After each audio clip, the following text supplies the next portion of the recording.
नमस्ते सभी को मेरा नमस्कार।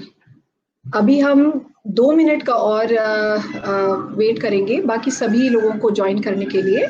सो लेट्स वेट, अभी 2 मिनट के बाद हम शुरुआत करते हैं हमारे सेशन की।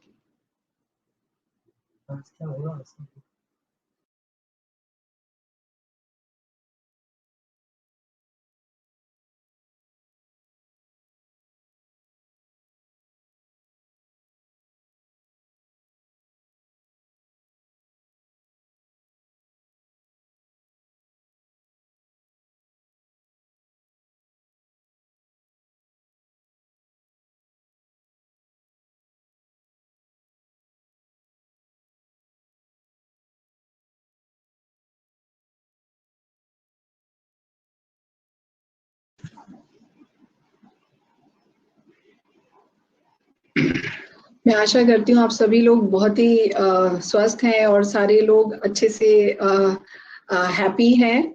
आज का हमारा कार्यक्रम शुरू करने से पहले मैं आप लोगों को बताना चाहती हूँ, मैं डॉक्टर तुलिका सनाड्य, मैं डॉक्टर अरुण शर्मा की स्टूडेंट हूँ और उनके साथ मेरी ट्रेनिंग हो रही है। और आज डॉक्टर अरुण शर्मा जो कि डायरेक्टर हैं इमाना International Institute of Mahayoga and Natural Hygiene के, आज वो हमारे साथ एक बहुत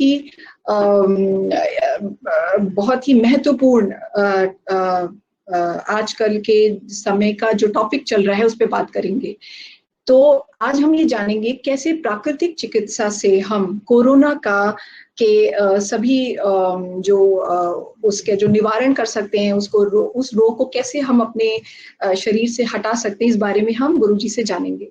सो हम 1 मिनट का और इंतजार करते हैं और फिर हम शुरू करते हैं आज का सेशन।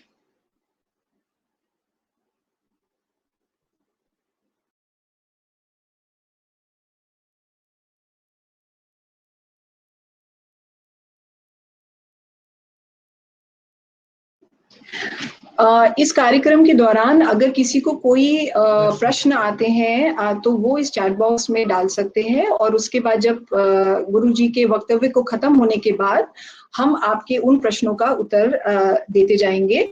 और किसी 1 या 2 लोगों को अगर कोई प्रश्न पूछना है जिसमें हम वीडियो को ऑन कर सकते होंगे तो लास्ट में हम उनको भी उस चीज का मौका देने की पूरी कोशिश करेंगे। तो आइए अब हम शुरू करते हैं हमारे आज के सेशन को कि किस तरह से प्राकृतिक चिकित्सा के द्वारा हम कोरोना के इस पैंडेमिक समय में किस तरह से रोग का निवारण कर सकते हैं, उसके क्या उपाय हो सकते हैं, वो आज जानते हैं डॉक्टर अरुण शर्मा के द्वारा। आइए।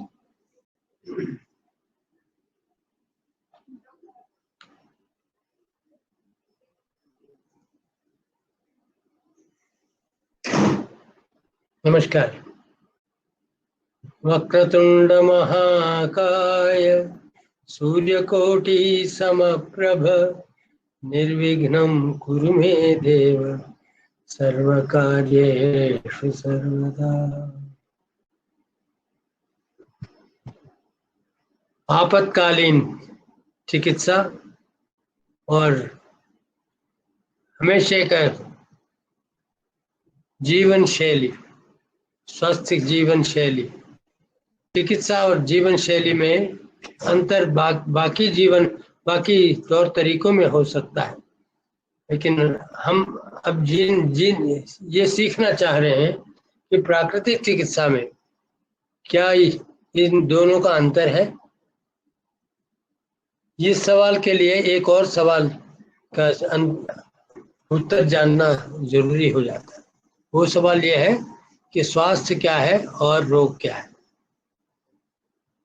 दुनिया में जहां भी जाओ रोग को एक व्यक्तित्व देते हैं, अस्तित्व देते हैं और रोगों का नाम दिया जाता है। रोगों का रूप, उसके जो असर हैं, ये सब इसका विवाद होता है, संवाद होता है और अलग अलग रोगों का अलग अलग इलाज भी बताते हैं। लेकिन प्राकृतिक चिकित्सा में ये सब नहीं है। प्राकृतिक चिकित्सा में सबसे पहले हम लोग को ये जानना है कि यहाँ रोगों की चिकित्सा तो होती नहीं, फिर आप क्या बात करने के लिए आए हैं?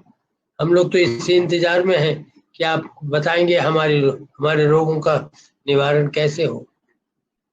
हमें जिन्होंने इंट्रोड्यूस किया उन्होंने भी करीब करीब यही आइडिया आप लोगों को दिया है कि रोग का निवारण कैसे होगा। जैसे ही रोशनी से अंधकार दूर होता है, उसी तरह रोगों का निवारण स्वास्थ्य को वृद्धि करने से होता है। एक तरफ स्वास्थ्य है, एक तरफ रोग है। रोग को स्वास्थ्य की कमी को ही बोलते हैं, स्वास्थ्य की कमी को रोग बोलते हैं, इसलिए रोग का अपना अस्तित्व नहीं है। स्वास्थ्य को बढ़ाने से रोग चला जाता है, रोग अंतर ध्यान हो जाता है। रोग एक प्राण शक्ति का ही एक प्रदर्शन है, जिससे कि वो बताता है कि शरीर के अंदर गंदगी का इकट्ठा होना इतने सालों में हुआ है। जब मल एकत्रित हो जाता है तो वो सड़ने लगता है। जब सड़ने लगता है तो उसके अंदर से कीटाणु पैदा होते हैं जो उस मल को ही खाने आते हैं।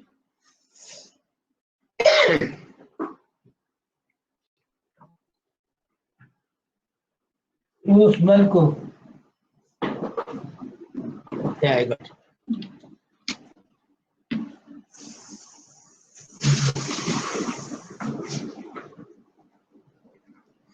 शरीर से हम निकाल दें और किसी कीटाणु को शरीर के अंदर काम नहीं होता।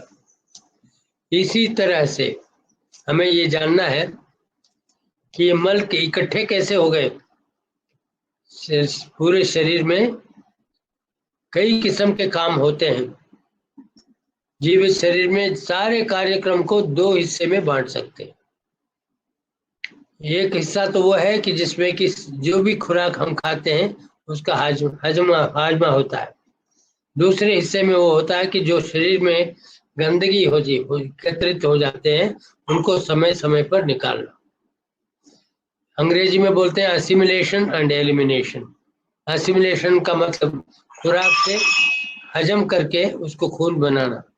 दूसरा एलिमिनेशन का मतलब हर खुराक में उपयोगी पदार्थ को स्वीकार करना और जो उपयोगी पदार्थ नहीं है उनको शरीर से निकाल देना।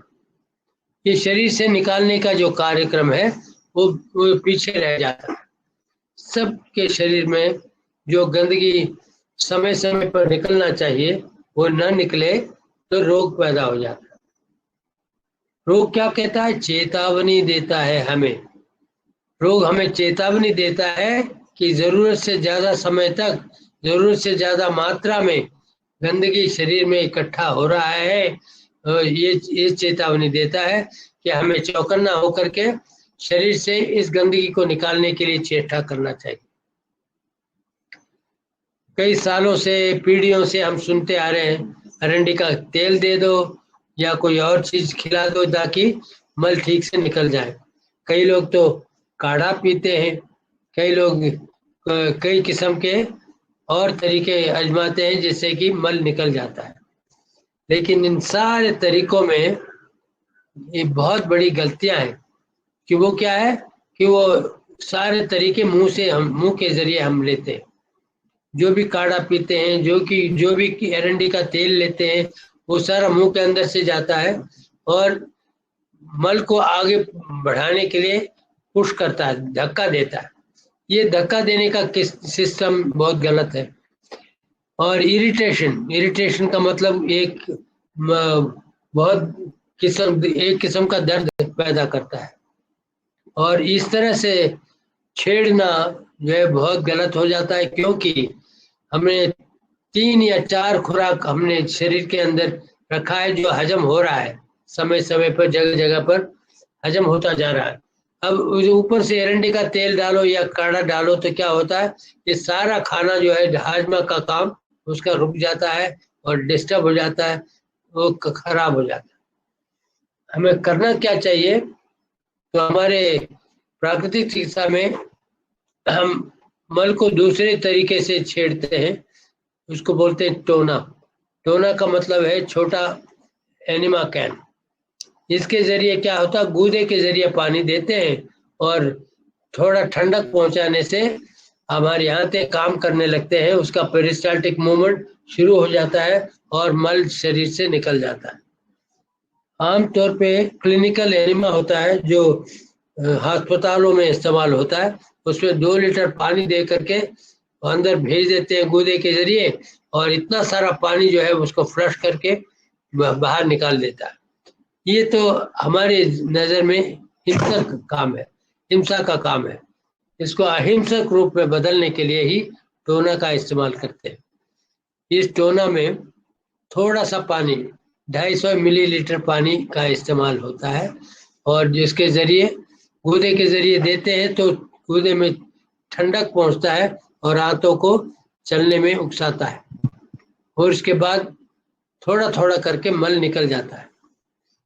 इस तरह से थोड़ा मल निकलने के बाद शरीर के अंदर गंदगी कम हो गया और साफ हो गया।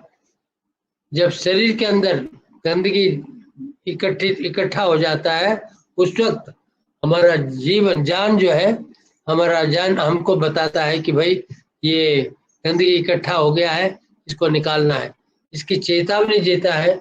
जब हमारा जीवन इसका चेतावनी देता है तो कई किस्म से प्रकट होता है।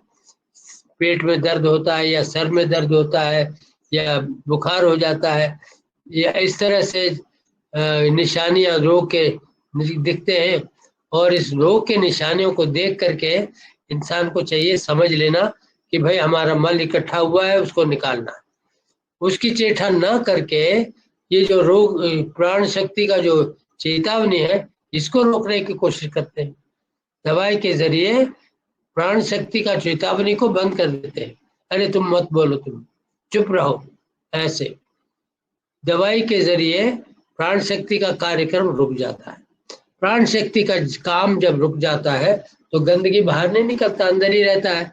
लेकिन हम इंसान समझते हैं कि हम ठीक हो गए। कहाँ से ठीक हो गए, अब तो गंदगी तो अंदर ही पड़ी है। इसका चिंता नहीं है किसी को। पूरे संसार में इस सच्चाई का प्रचार करना जरूरी है। ये सच्चाई मालूम होना चाहिए कि रोग हमारा दोस्त है। जितना जिस किस्म के भी तीव्र रोग आते हैं तो वो सब हमें चेतावनी दे रहे हैं कि शरीर के अंदर की सफाई की जरूरत है, सभी सफाई की आवश्यकता है। उस सफाई को कर ले हम तो ये रोग आगे नहीं बढ़ता है। समय समय पर गंदगी को साफ करते रहें तो कभी भी बड़ा रोग नहीं होता। जब तीव्र रोग को दवाई के जरिए से बंद कर देते हैं तो वो मंद रोग में बदल जाता है। एक बार नहीं, कई बार दवाई खाते हैं लोग, फिर वही समझते हैं कि अब दुखी हो रहे हैं तो दवाई खा लो, बंद हो जाएगा। कोई भी दर्द होता है शरीर में, दवाई को खाने से बंद होता है, क्योंकि प्राण शक्ति की चेष्टा को बंद कर दिया हमने।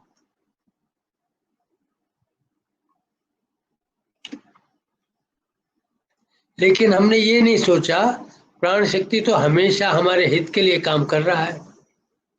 उस वक्त इसकी चेतावनी को समझ लें और पेट साफ करने का कोशिश करें। जब ये कोशिश में लग जाते हैं तो बीमारी नहीं बढ़ती। अब देख लीजिए, कईयों को ये पता नहीं, उनका बीमारी बढ़ गया।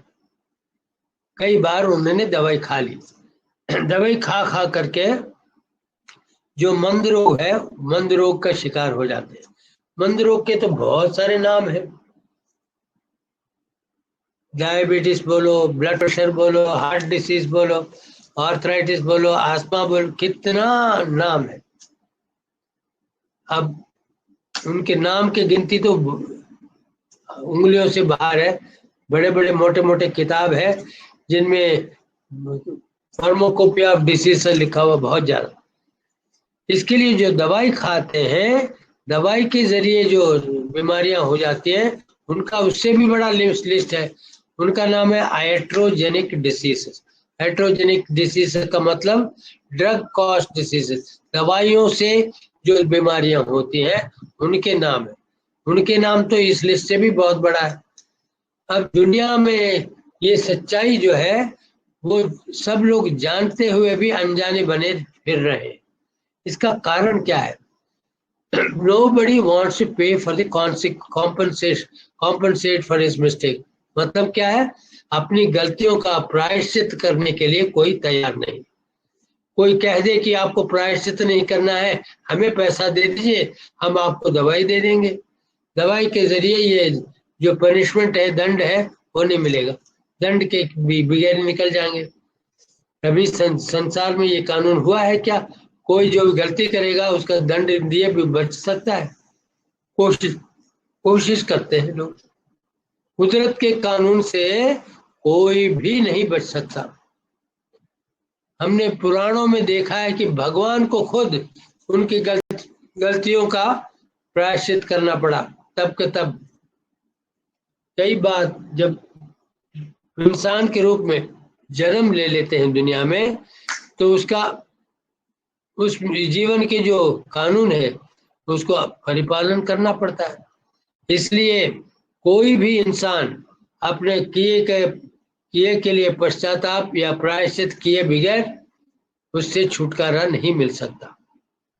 अब हम छोटे छोटे प्रायश्चित खुद अपने आप ही कर लें तो दंड बड़ा नहीं होता, छोटा ही मात्रा में निकल जाता है शरीर से। आप देख लीजिए, एक जगह हम दावत में गए, मान लो दावत में हमने किसी को इनाम दिया, 1000 रुपया का प्रेजेंट दिया है, और दावत में बहुत सारे तरह तरह के पकवान, खाना जो है लगा हुआ है वहां पर, और जो जाता है वो कहेगा 1000 रुपये तो मैंने गिफ्ट में दिया, कम से कम 2000 रुपये के तो खा लो ताकि हमें दिया का वसूल हो जाए। लेकिन वो डट के जब खूब सारा प्लेट भर भर के खा लेता है, अगला दिन क्या होता है? पेट में दर्द हो जाता है, इतना दर्द हो जाता है कि उसको डॉक्टर के पास जाना पड़ता है। डॉक्टर के पास 2000 3000 का बिल दे के आ जाता है, 5000 का भी कभी कभी खर्चा हो जाता है। 1000 बचाने के चक्कर में हम 5000 रुपया खर्च कर लेते हैं। उस वक्त ध्यान नहीं आता कि अगले बार तो हम चेतावनी लें अपने लिए कि ऐसा ना करें। तो इसलिए हमें ये जानना चाहिए, हमारी गलती का प्रायश्चित हम खुद कर लें तो दंड बड़ा नहीं होगा, छोटा ही होगा। इसको विवरण से समझाते हैं। हमने कहीं गलती से खा लिया ज्यादा या जल्दी खाना खा लिया तो वो हजम नहीं होगा ठीक से। जब वो हजम नहीं होगा, गंदगी ज्यादा देर तक पेट में, आंतों में रह जाएगा। जब गंदगी ज्यादा देर में रह जाता है तो हमारा जीवन प्राण शक्ति हमें क्या बोलता है कि अब रुक जाओ, खाना मत खाओ, ये हजम नहीं हुआ, इसको निकाला नहीं। ऐसे चेतावनियां हमें मिल जाता है, सर दर्द के जरिए या पेट दर्द के जरिए या बदन के थकान के जरिए कुछ ना कुछ चेतावनी हमें मिलता है। तो चेतावनी मिलते ही हमें क्या करना चाहिए? इसका प्रायश्चित हम खुद ही कर लें तो ठीक हो जाते हैं। प्रायश्चित कैसे करना चाहिए? जब तक दर्द ठीक नहीं होता तब तक फाका करिए, खाना मत खाइए। खाना नहीं खाएंगे तो वक्त मिल जाएगा, समय मिल जाएगा, पर्याप्त मात्रा में शरीर को और प्राण शक्ति, हमारे जो शरीर के अंदर गंदगी है एकत्रित जो हुआ है उसका निकालने में कामयाब हो जाएगा। जब मौका दे देते हैं तो शरीर तो हमें मदद करने के लिए तत्पर तैयार है, तो मौका नहीं देते हैं तो ये पोस्टपोन हो जाता है बात के लिए। ये तो हुआ हमारे शरीर के तीव्र रोगों का किस्सा। अब आ गए हम मंद रोग में। डायबिटीज है, अस्थमा है, ऐसे बहुत रोगों का जो नाम दिया है, उनमें क्या करें? अब वो स्टेज तो चला गया जब हम एक दिन का उपवास करके ठीक कर सकते हैं, आधा दिन का उपवास करके ठीक कर सकते हैं, या एक खुराक छोड़ के भी ठीक हो जाता है। मंद रोग में वो किस्सा नहीं है। मंद रोग में चाहे आप उपवास कर लो, एक दिन 2 दिन का फर्क नहीं पड़ेगा, वो तीव्र रोग में बदल जाएगा, दर्दें बढ़ जाएंगी। इसलिए हमें होशियार रहना चाहिए कि इसको धीरे धीरे अपने तरीके से निकालें। इसलिए हमें क्या करना चाहिए? उपवास एकदम नहीं करना चाहिए। इसको बोलते हैं अप्रोच टू फास्टिंग।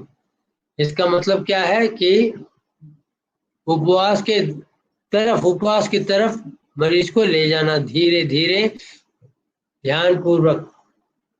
इसमें कैसे करना होता है कि खुराक में जितना खुराक खाते हैं, मान लो 8 बार खाते हैं, उनको 7 बार कर दो।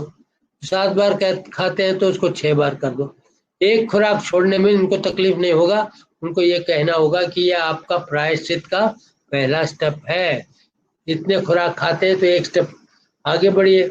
अब एक स्टेप आगे बढ़ने के बाद एक और काम है।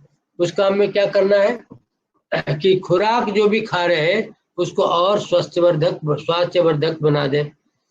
जैसे मान लो चपाती खा रहे हैं तो चपाती में सब्जियां मिला के, सब्जियों का पेस्ट मिला के उसको पालक की रोटी बना दो, या चुकंदर की रोटी बना दो, या मूली की रोटी बना दो। ऐसे सब्जियों के साथ रोटी बना दें तो उसके अंदर हाजमा बहुत आसानी से होता है और पौष्टिकता कम होकर के शुद्धिकारक आहार बन जाता है। तो ये शुद्धिकारक आहार क्या करता है, शरीर के अंदर जो गंदगी जमा है उसको साफ करने में मदद करता है। इसमें साफ करने के पदार्थ क्या क्या जमा हुआ है, एक तो रेशा और एक पानी। ये रेशा और पानी अगर खुराक में आ गया, लेकिन मान लो कि एक दिन हफ्ते में एक दिन लंच जो रेगुलर खाते हैं वो ना खा करके कच्चे सब्जियों का सलाद खा गए। कच्चे सब्जियों को सलाद अगर स्वादिष्ट ना हो तो नहीं खाया जाता, इसलिए स्वादिष्ट बनाने के लिए नारियल, टमाटर, धनिया पत्ता ये मिला देते हैं। सलाद के जो मेन सब्जियां होंगे वो 2 होंगे। एक दिन होगा जैसे पत्ता गोभी और गाजर, एक दिन होगा फूल गोभी और शिमला मिर्च, एक दिन होगा खीरा और लेटुस, सलाद के पत्ते। ऐसे बदल बदल के अलग अलग सब्जियों का, 2 सब्जियों का सलाद बनाओ। उस 2 सब्जियों में ड्रेसिंग डालो। ड्रेसिंग का मतलब स्वाद बढ़ाने के लिए ऐसे पदार्थ डाल दीजिए जैसे नारियल है, टमाटर है, धनिया का पत्ता है। इसमें आपको मिठास मिल जाएगा, खटास मिल जाएगा, नमकीन टेस्ट भी मिल जाएगा। थोड़ी मात्रा में मिलेगा, ज्यादा मात्रा में नहीं होगा, ज्यादा तेज नहीं होगा, लेकिन सलाद बड़ा स्वादिष्ट हो जाएगा। सलाद को स्वादिष्ट बनाने के लिए एक और काम है, वो क्या है, खूब भूख लगना चाहिए।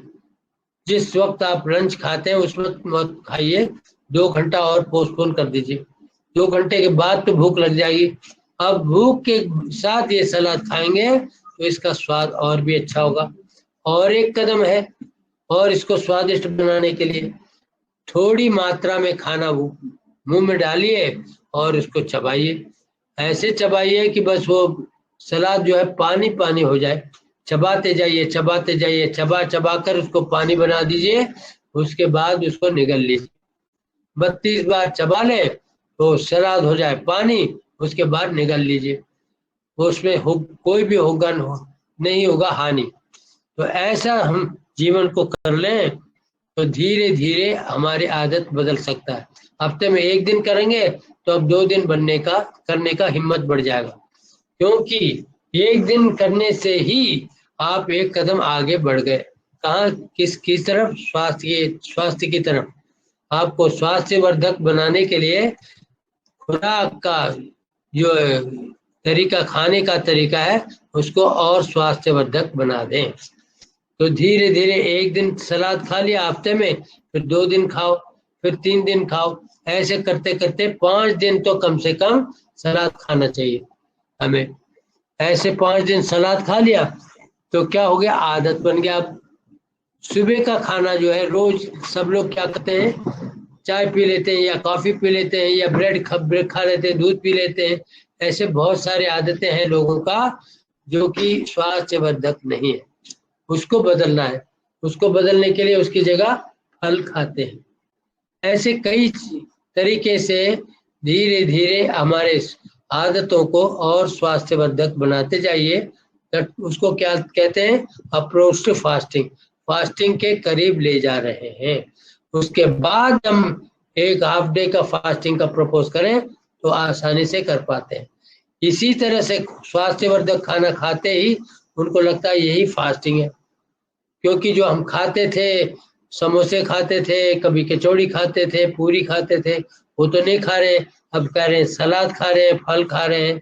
ये पूरा परिवर्तन अगर हो गया तो फास्टिंग करने में कोई तकलीफ नहीं होगी। तो फास्टिंग जो आधा दिन का करते हैं तो उसमें शुरू में तो लगता है कि बहुत टाइम है, लेकिन आधा दिन तो यूं निकल जाएगा अगर आप पूरे समय पर कुछ ना कुछ आपके दिलचस्प कार्यक्रम में लग जाते। तो उससे उससे क्या होगा, खाना याद नहीं आएगा, काम पे हम आप व्यस्त रहेंगे। उसके बाद जब सलाद तोड़ने की बारी आती है, उस वक्त भारी खाना मत खाइए, हल्का खाइए। हल्का खाना का मतलब ये फल खा लीजिए एक किस्म का, फिर वो आसानी से हजम भी हो जाएगा। उसके बाद शरीर को बहुत लाभ देगा। उसके 2 घंटे के बाद पका हुआ खाना खाइए, वो भी पतला रखिए। सब्जियों का सूप हो जाए या कोई ऐसे पॉरिज हो जाए जिसमें थोड़ा अनाज हो, ज्यादा सब्जी हो, उबाल के खा लीजिए। ये उपवास के दिन का जो तरीका है। ऐसे कई तरीके हैं जो प्राकृतिक चिकित्सा में समझाया जाता है, और इन सरल चीजों से, साधारण चीजों से स्वास्थ्य का वृद्धि इतना हो जाता है कि यकीन नहीं मानेंगे, बंद रोग भी निकल जाता है। कोई भी हिंसा के बगैर धीरे धीरे आपके आदतों को बदल दीजिए, जीवन बदल गया। ये जीवन जो जिस नजरिया से हम देखते हैं, उस नजरिया को बदलना पड़ता है। क्योंकि हम देखते हैं ये तो नेचर की ओर तो बहुत मुश्किल है, योगा करना बहुत मुश्किल है, उपवास करना मुश्किल है, ऐसे ही हम लोग देखते हैं। हमें ऐसा देखना चाहिए कि हम ये भी कर सकते हैं, उपवास भी कर सकते हैं, कच्चा सब्जी भी खा सकते हैं, सब कुछ हम कर सकते हैं।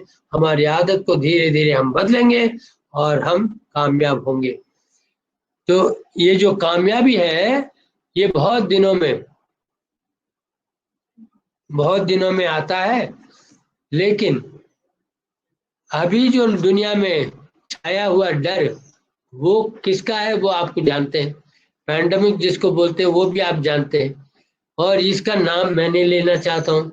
इसका नाम लेने से ही लोग कहते हैं कि इसको हटाओ, ये तो कोई और इलाज बता रहा है, ये वर्ल्ड हेल्थ ऑर्गेनाइजेशन के गाइडलाइंस के अनुसार नहीं है, ऐसे बोलेंगे। हम किसी बीमारी का इलाज नहीं बता रहे हैं यहाँ पर। हम ये कह रहे हैं कि बीमारी हो जाए तो भी बीमारी का इलाज नहीं करना है, हमें तो स्वास्थ्य को वृद्धि करना है। स्वास्थ्य को वृद्धि करने से भी जो दुनिया के जो पैंडेमिक जिसको बोलते हैं, जिससे डर छाया हुआ दुनिया में, ये डर हट सकता है। कैसे कि सच्चाई की ओर जा रहे हैं हम। स्वास्थ्य जो है वो सच्चा है, रोग जो है वो झूठा है। स्वास्थ्य की कमी को ही रोग बोलते हैं। रोग का अलग व्यक्तित्व न दो, अस्तित्व मत दो। रोग को ऐसे ही मानो कि स्वास्थ्य की कमी है, ऐसे ही मानिए कि स्वास्थ्य को वृद्धि करने से रोग भी चला जाएगा। चाहे कुछ भी नाम ले लो। लोग तो पूछते हैं हमसे, कोरोना के लिए क्या करो, कुछ करो ना, हम ऐसे बोलते हैं। क्यों कि कोरोना कोई ऐसी बीमारी नहीं है जिससे हमें डरना चाहिए। सबसे पहले हमें क्या बताया गया कि डर हटा दीजिए।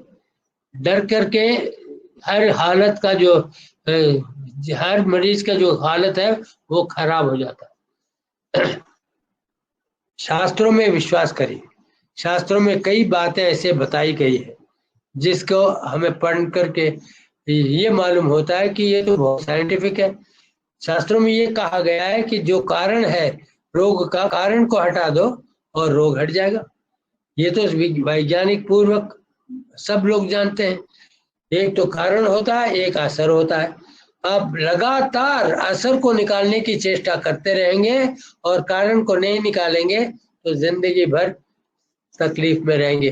दवाइयाँ खाते रहेंगे, इलाज होगा नहीं, इलाज ही करते रहेंगे जीवन भर। अगर दवाई से रोग कम होता हो तो रोग कम क्यों नहीं हो रहे?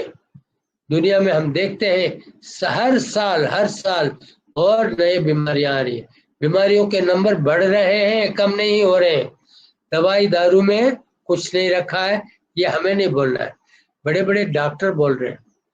जो एलोपैथिक डॉक्टर थे कई साल जिन्होंने प्रैक्टिस किया है, ऐसे ऐसे डॉक्टर टिल्डन, डॉक्टर शेल्टन, ऐसे डॉक्टर अर्नोल्ड एहरेट, ऐसे बहुत सारे डॉक्टर हुए हैं।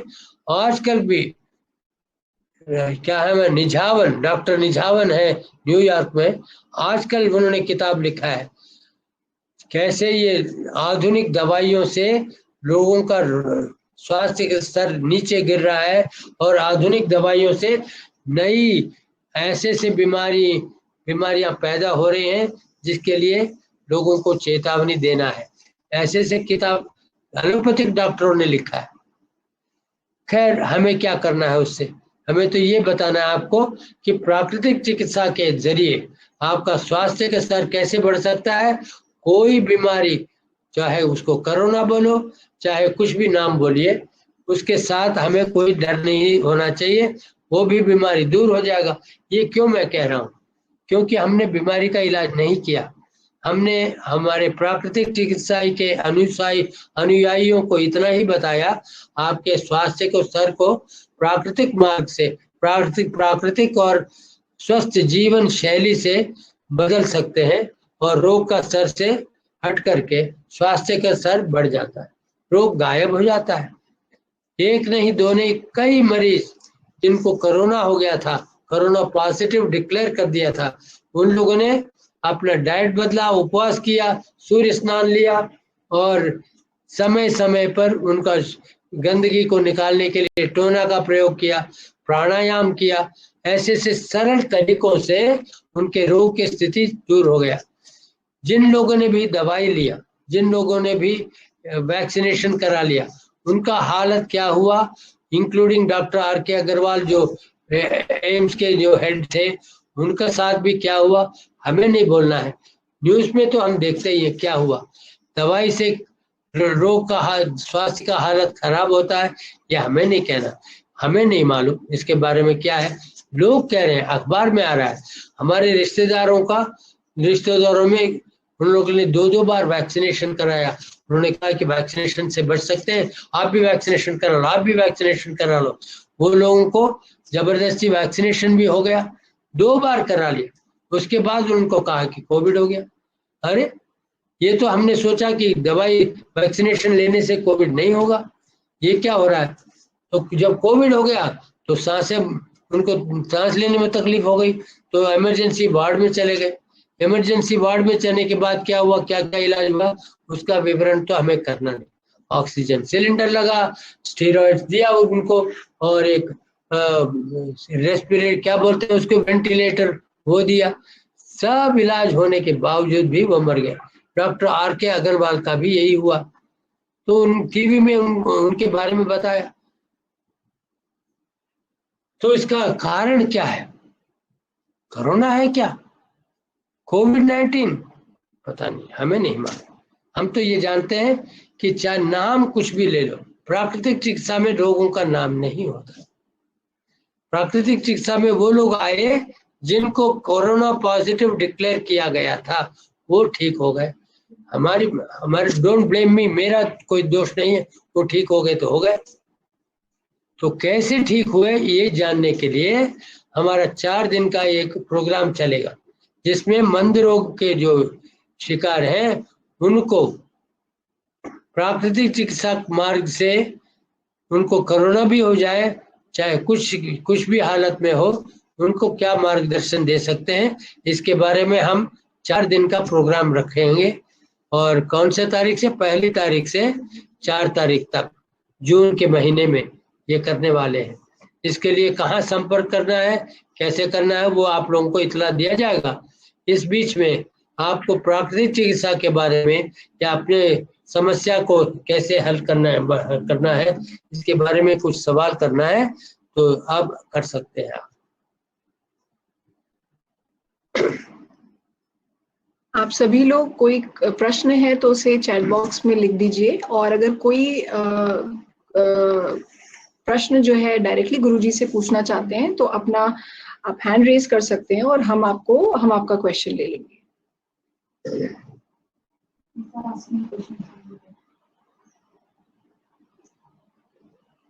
यस, रश्मि।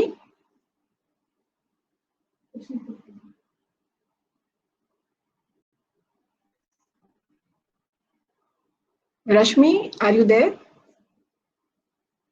बोल रही है कि लिख रही है? नहीं, वो उनका हाथ उठ रहा, तो अनम्यूट करेंगे ना वो। हाँ, टिक मार्क कर रहे हैं। पहले क्वेश्चन पूछ सकते जो चैट बॉक्स में आएंगे नहीं है, मैं काफी ज्यादा और वहां से पढ़ लो।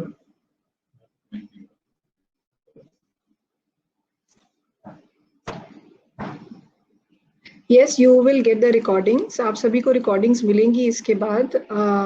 तो आप लोग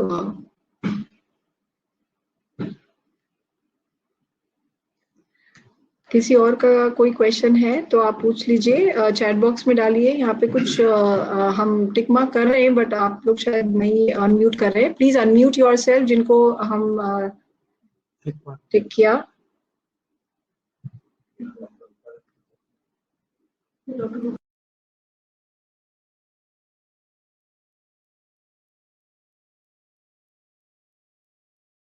Dr. Rupa, are you there?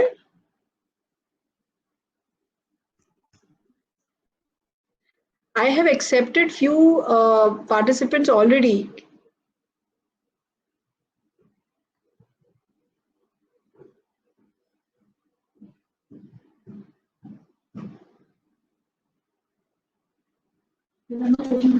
Dr. Rupa?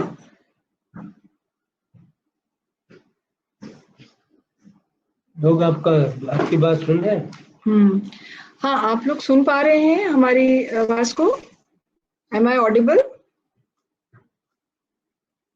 चलो हम आगे बात करते हैं। ठीक है, आप तब तक बात कीजिए, तब तक इसका सोल्यूशन होगा। अच्छा, now people have joined.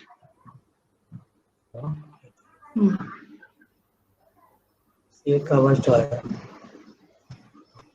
Yeah, Dr. Rupa? Yes. Any question for me? Otherwise, I'll just leave. या एक्चुअली हम कई सारे लोगों का एक्सेप्ट कर रहे थे बट कोई भी विजिबल नहीं हो रहा था, तो मुझे लगा अगर आप ठीक है। I think Jyoti is there, if not then Guruji will resume his talk and हम फिर से दोबारा से क्वेश्चंस को लेंगे। आप लोग अपने सभी क्वेश्चंस को चैट बॉक्स में प्लीज लिखिए।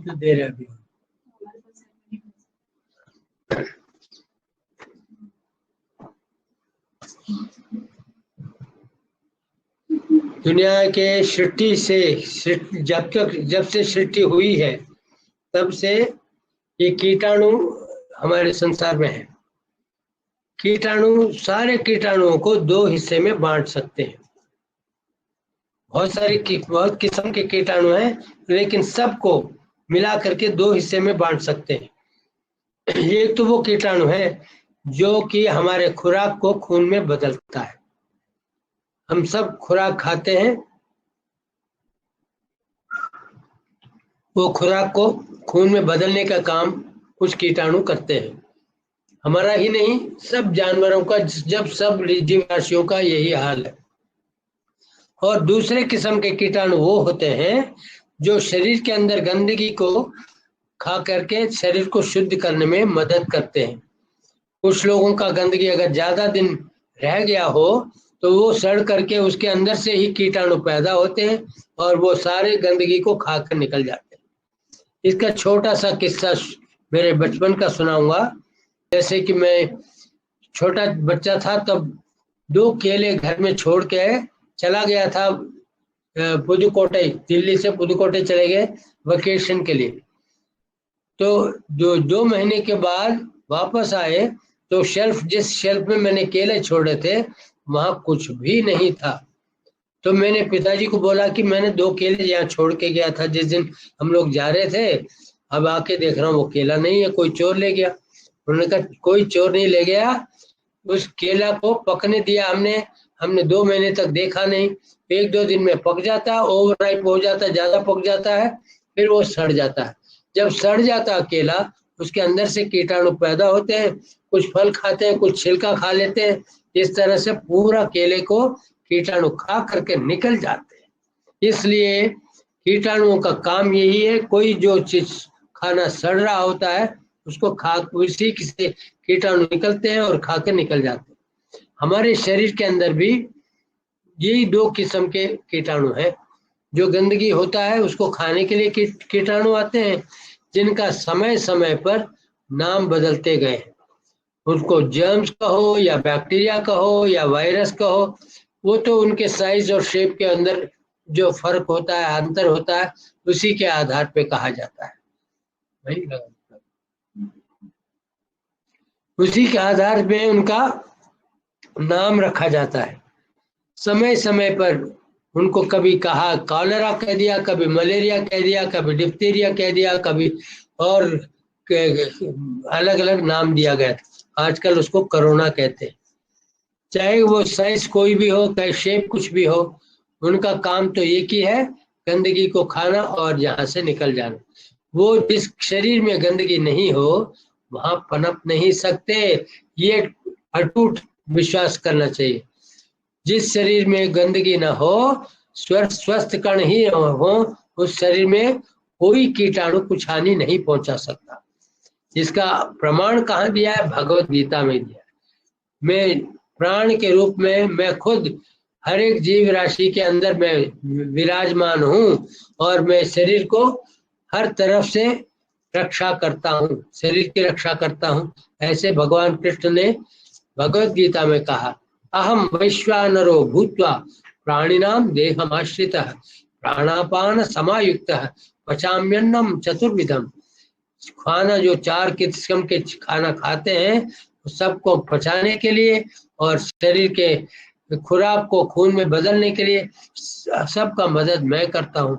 और शरीर में कोई भी कीटाणु, कोई भी जीव इसको शरीर को खा नहीं सकता, मैं उसकी हर जीव की रक्षा करता हूँ। ऐसे उन्होंने बोला।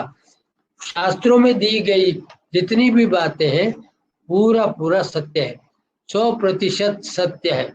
इसको विश्वास करना चाहिए और इसका अनुसरण करना चाहिए।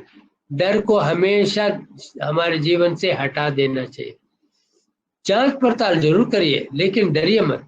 हर समस्या का हल प्रकृति में है। और इस वक्त भी जो कोरोना बोलते हैं या कोविड-19 बोलते हैं, जो भी बीमारी है इसका भी इलाज बिना दवाई का हो सकता है और प्राकृतिक चिकित्सा के तरीके से हो सकता है। इसका प्रमाण हमारे मरीजों ने बहुत बार दिया है। इस जरूरत पड़ने पर हमें टेस्टिमोनियल्स के लिए लोगों को बुला सकते हैं कि वो लोग बता सकते हैं कि वो कैसे ठीक हुए। इसलिए हमें ये जानना है कि क्या क्या कदम हमें उठाना है ताकि हमें कोरोना ना हो, और हमें जानना है क्या क्या कदम उठाना चाहिए जब हमें कोरोना पॉजिटिव डिक्लेयर कर दिया गया। तो प्राकृतिक चिकित्सा के मार्ग में क्या क्या कदम है ये जानना है। सबसे बड़ा कदम तो ये है कि खुराक खाते रहते हैं, उसका हजमा का फिक्र नहीं करते हैं, ये नहीं करना है। खुराक को तब खाइए जब आपको असल में भूख लगे। अच्छी तरह से भूख लगने पर ही खुराक खाइए। Eat only when you are really hungry. जब भूख नहीं हो तो खाना खाएंगे तो वो खाना हजम नहीं होगा, वो जहर बन जाएगा, इसलिए उस वक्त नहीं खाना है। तो दूसरी बात क्या करना है? चबा कर खाना है। जितना आप चबाएंगे उसका हाजमा और अच्छी तरह से होगा। और तीसरा क्या करना है? पथ्य आहार खाना है। पथ्य आहार क्या होता है? वो आहार जिसमें जरूरी पदार्थ अधिक हो, बेस पदार्थ कम हो। ये कैसे होता है? जैसे फल है, सब्जियां हैं, इनके अंदर आवश्यक पदार्थ अधिक होता है, अनावश्यक पदार्थ कम होता है। मान लीजिए जैसे रोटी दाल वगैरह खाते हैं, रेगुलरली जो लाखों लोग खाते हैं वही खा रहे हैं, तो उसमें क्या मिलता है? 500 ग्राम का अगर खुराक खाते हैं तो 400 ग्राम उसका मल बनता है, 100 ग्राम करीब करीब शरीर में रुक जाता है। लेकिन अगर आप उसकी जगह में फल खाएं, मानो तरबूज खाया आपने, तरबूज में जो अगर आप 500 ग्राम तरबूज खाते हैं तो उसमें कितना खराबी होता है? उसमें सिर्फ 200 ग्राम, 500 ग्राम में सिर्फ 100 ग्राम वेस्ट होता है, बाकी सारा जो है शरीर के अंदर हजम हो जाता है। तो इसलिए देखिए कि वेस्ट बहुत कम निकला। और इसी तरह से जो भी फल सब्जियां खाएंगे उनके अंदर से वेस्ट कम निकलता है और जरूरी पदार्थ ज्यादा हजम हो जाता है, शरीर के अंदर रुक जाता है। चौथा तो लाभ का ये है, जिसमें खर्चा आपने किया और ज्यादा फायदा मिला। आपने जिसमें मल ज्यादा बना दिया, शरीर के लिए अंदर कम मिल रहा है, वो सौदा तो नुकसान का है। इसलिए ऐसे खुराक मत खाइए जिसमें ज्यादा मल बनता है। वो कौन सा है? रेगुलरली जो हम चावल, आटा, रात रोटी और जितने भी खाना खाते हैं, इन सब में मल ज्यादा बनता है। इसलिए खुराक, पथ्य आहार, वो क्या होता है? फल और सब्जियां ऐसे खाएं, कच्चे सब्जियों का सलाद खाएं और एक किस्म का फल खाएं। ऐसे खाने से हमारे शरीर में कोई गंदगी रुकेगा नहीं।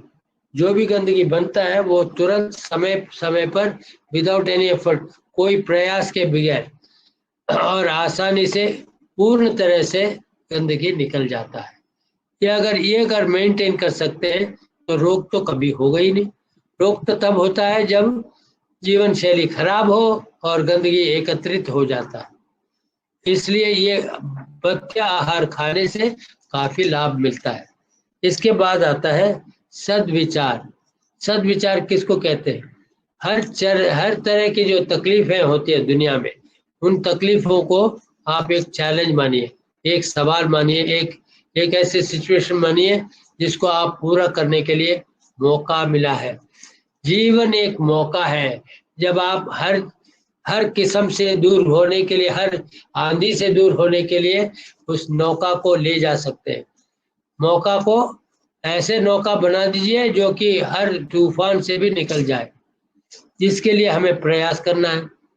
वो प्रयास करने के लिए सबसे बड़ा औजार क्या है? डर को निकाल दो। डर निकाल देंगे तो हर चीज को अच्छा दिखेंगे। रोग हमारा दोस्त है। तीव्र रोग जो आते हैं वो हमारा दोस्त है, हमें सहायता करने के लिए आया है। ऐसे विचार हो तो रोग से तकलीफ कहाँ होगा? रोग से तो मुक्त होते हैं आप। रोग को होने दें और रोग से जल्दी मुक्त हो जाते हैं। स्वास्थ्य वर्धक हो जाए और रोग तो बिल्कुल होगा ही नहीं। इसके बाद क्या करना है? हमें जीवन में कुछ करना है। हम यहाँ आए हैं तो कुछ करना है। कुछ नहीं करेंगे हमारा जीवन व्यर्थ हो जाएगा। आए हैं तो कुछ करना है, करके दिखाना है, और दिखाने के लिए नहीं करना है। हमें अपने आप को दिखाने के लिए कि भाई हम जीवन में व्यर्थ नहीं कर रहे हैं। हमारा जो जुनून है और हमारा हुनर है, दोनों को जोड़कर एक ऐसा व्यवसाय बनाइए जो दूसरों की सहायता के लिए हो जाए। जुनून क्या होता है? हर व्यक्ति का अलग अलग जुनून होता है।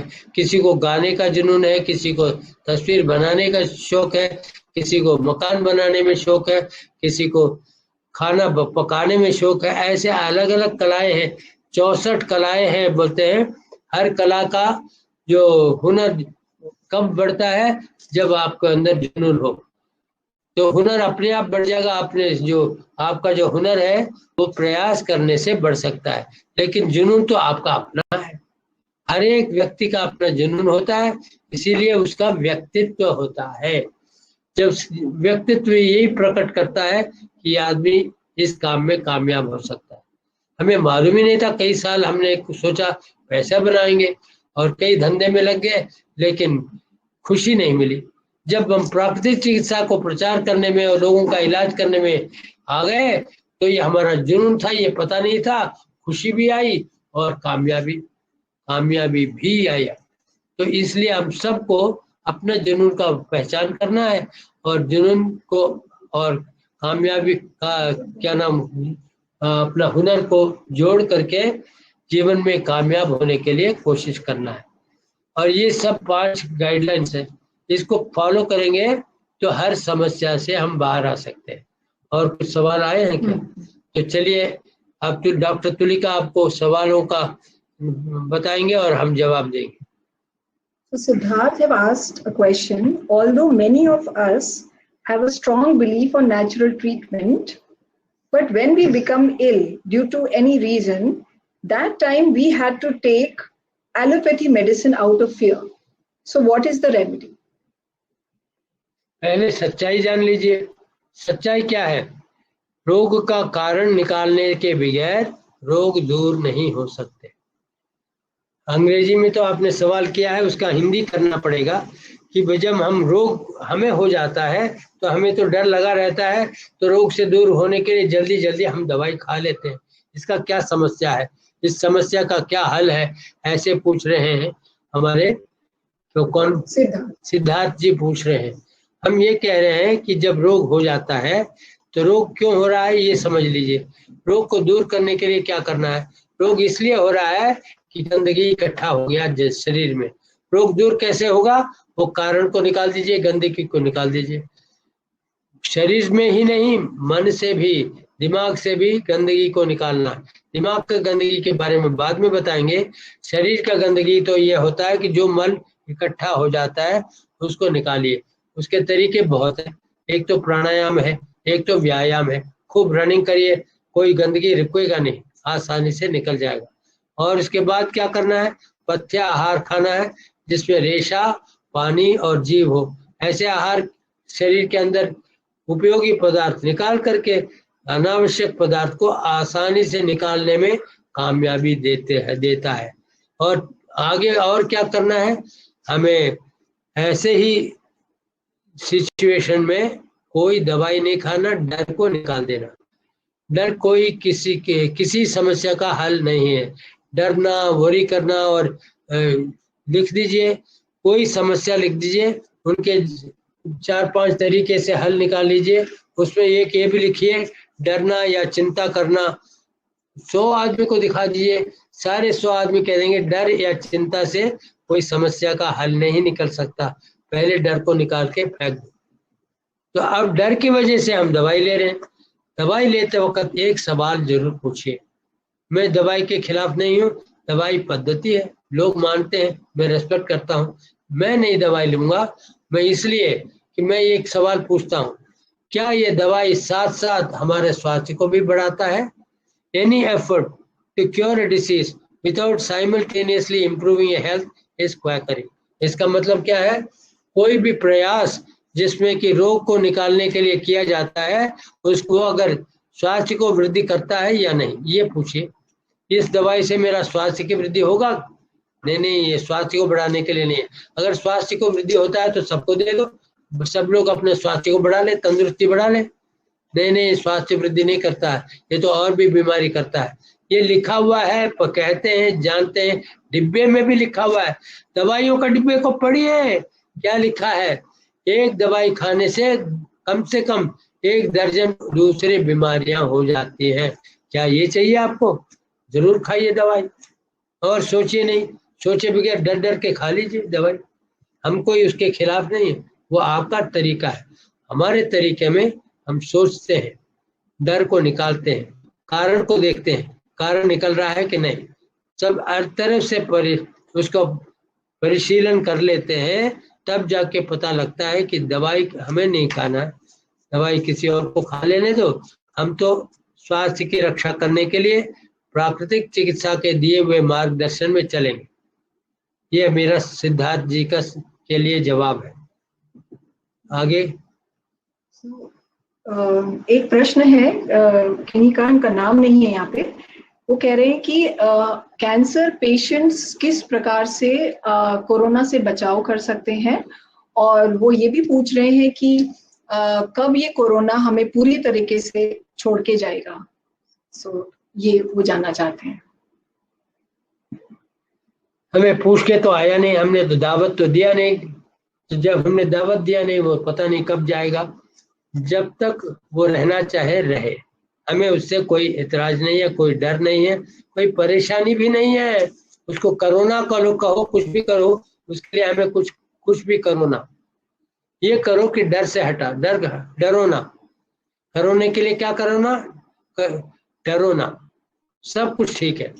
अब जो है कैंसर पेशेंट के सवाल, cancer is the safest of all diseases until tampered. ये बहुत बड़े बड़े एक्सपर्ट्स ने कहा है।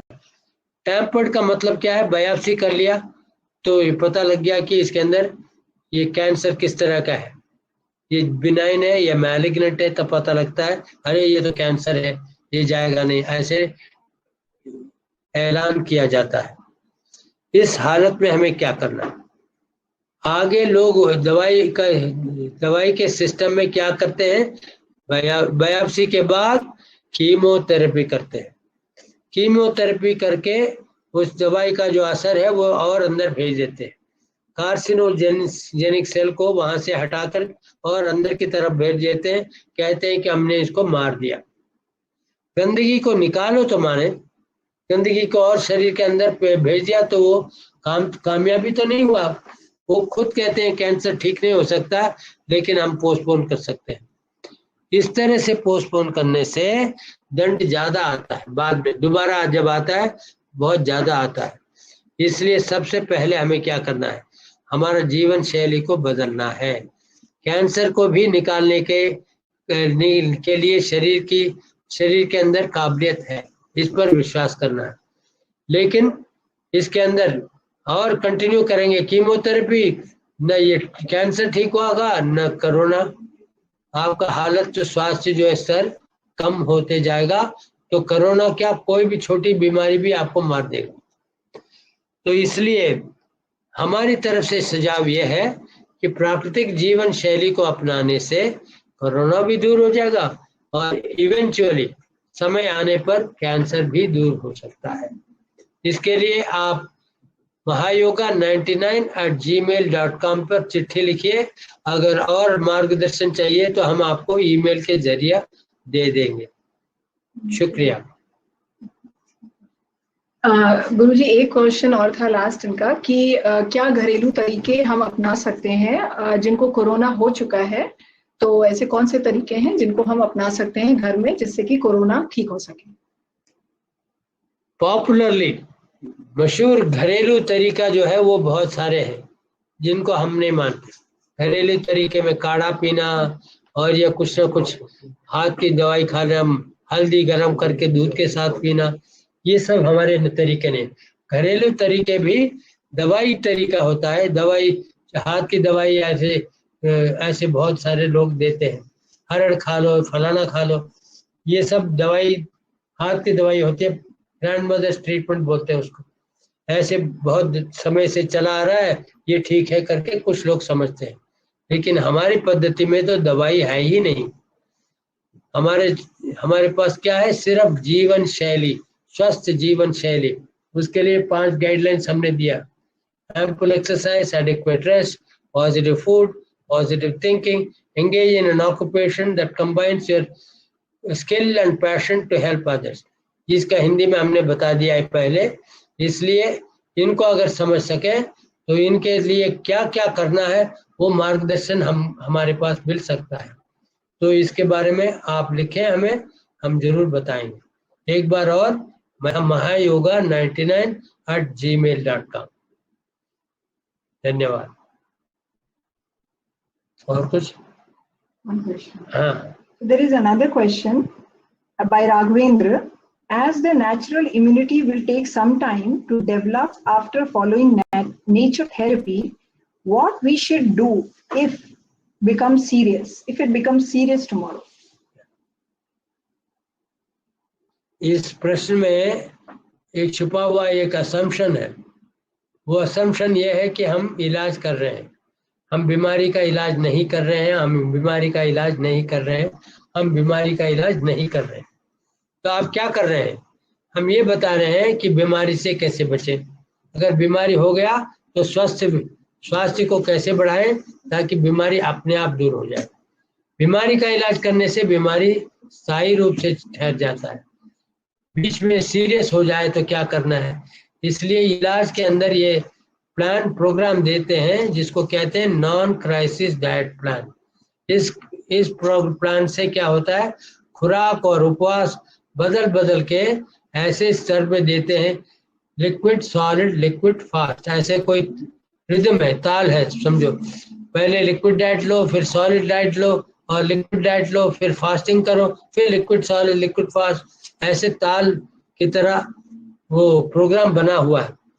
उस रिदम से धीरे धीरे मंद रोग से स्वास्थ्य के स्तर पर आ सकते हैं विदाउट एनी क्राइसिस।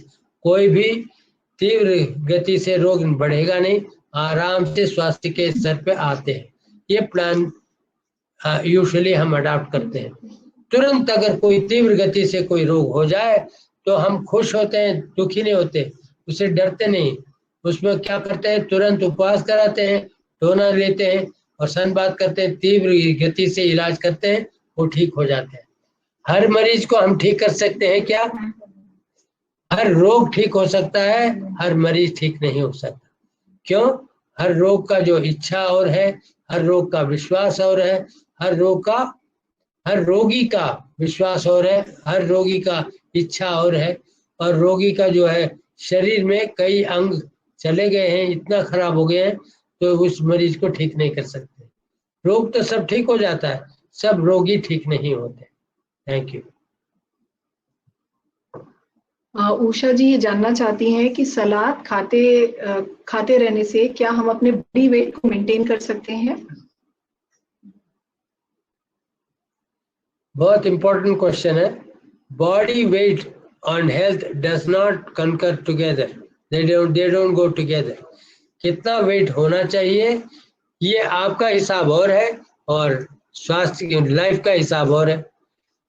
कितना वजन आपके लिए अच्छा लगता है वो आप निर्णय कर सकते हैं, लेकिन कितना वजन से आपका स्वास्थ्य जो है अच्छा रहेगा उसका आप निर्णय नहीं कर सकते। जो अनावश्यक पदार्थ होगा शरीर में वो तो बाहर फेंकेगा शरीर, और स्वास्थ्य की रक्षा करेगा। और जब अनावश्यक पदार्थ और नहीं है वो फेंकना बंद हो जाएगा, वेट रिडक्शन कम हो जाएगा। इसी स्वस्थ जीवन शैली से फिर दोबारा आपका वजन बढ़ करके नॉर्मल वेट जो होना चाहिए वो एस्टैब्लिश हो जाएगा। लेकिन हमें ये नहीं बोलना चाहिए इतना वेट कम है, इतना वेट ज्यादा है, ऐसे नहीं बोलना चाहिए। एक जमाना था जब ये साउथ इंडियन मूवीज जो सिनेमा आते थे उनके हीरोइन सारे जरा भारी थे। क्या क्या नाम है वो बोलने की जरूरत नहीं है। पुष्पावली थी, सावित्री थी, सरोजा, क्या और कोई लोग स्टार्स बहुत थे, वो लोग जरा भारी थे। और उस वक्त चली गई हेमा मालिनी, दिल्ली में पढ़ी थी हमारे स्कूल में, वो मद्रास चली गई, उनका सिलेक्शन नहीं हुआ। उन्होंने कहा कि तुम तो बहुत पतली हो, तुम्हें कुछ अंडा खाओ या कुछ ना खाओ, थोड़ा शरीर को भारी करो तब आओ। ये तमिल मूवी में तो हीरोइन ऐसी होती है। उन्होंने कहा नहीं, हम अंडा नहीं खा सकते, हम समझते हैं कि हम स्वस्थ हैं, हमारा वेट ठीक है। वो बम्बई गए, तुरंत तो टेस्ट सेलेक्ट हो गए, मूवी पे मूवी बड़े स्टार हो गए। आजकल क्या हाल है, नॉर्थ इंडिया से पतली पतली हीरोइन इंपोर्ट करते हैं, उनका तमिल नहीं आता, उनका डबिंग करते हैं।